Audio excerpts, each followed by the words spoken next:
श्री स्वामी समर्थ. जीवनाकडे सन्मानाने आणि जबाबदारीने पाहिले तर त्याचे परिणाम तितकेच सकारात्मक आणि समर्थन ठरतात. स्वतःच्या अंतर्मनाशी प्रामाणिक राहून प्रत्येक कृतीत जागरूकता आणि समर्पण ठेवले तर जीवन अधिक उन्नत, संतुलित आणि अर्थपूर्ण बनते.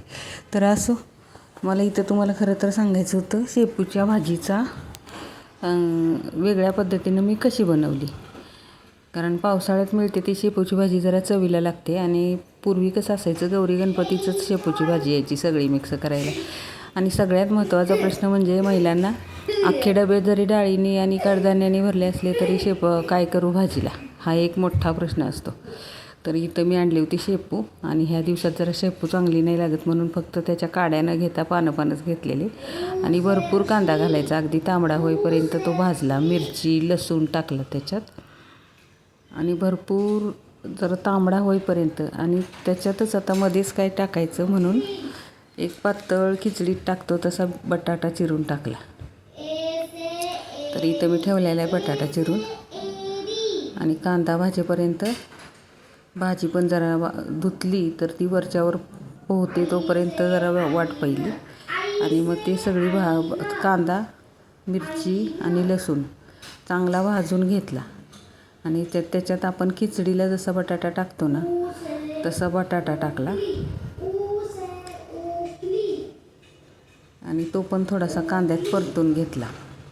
आणि मला सवय आहे मिठाचं, आपल्याला कधी कधी मीठ विसरलं जातं ना.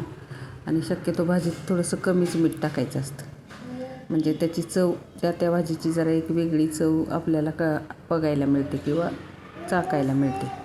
आणि नंतर मग त्याच्यात ती शेपूची भाजी बारीक चिरलेली टाकली आणि परतली. आणि एवढी उत्कृष्ट झाली होती भाजी, म्हणजे चांगली नाही म्हणता उत्कृष्ट झाली होती की त्याच्याबरोबर संध्याकाळच्या जेवणात सगळेजण पोट भरून जेवले. अगदी ज्यांना आवडत नाही ना त्यांनी पण ती खाल्ली. इतकी सुंदर झालेली भाजी. तुम्ही पण एकदा अशा पद्धतीनं करा. कारण प्रत्येक वेळी आपण मेथी जशी करतो ना तशी शेपूची भाजी पण त्याच्यात थोडीशी डाळ, मिरची असं घालून करतो. तर तशी न करता मी ह्या वेळेला, आणि कधीतरी चेंज म्हणून पण बरं वाटतं, कांदा, बटाटा आणि मिरची हे त्याच्यातले महत्त्वाचे जिन्नस होते, ते मी टाकले.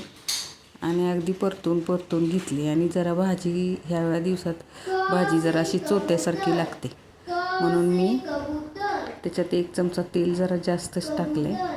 म्हणजे लोण्यासारखी भाजी जर असली तर लोण्यासारखी, पूर्वी म्हातारी लोक म्हणायची अगदी लोण्यासारखी भाजी शिजली.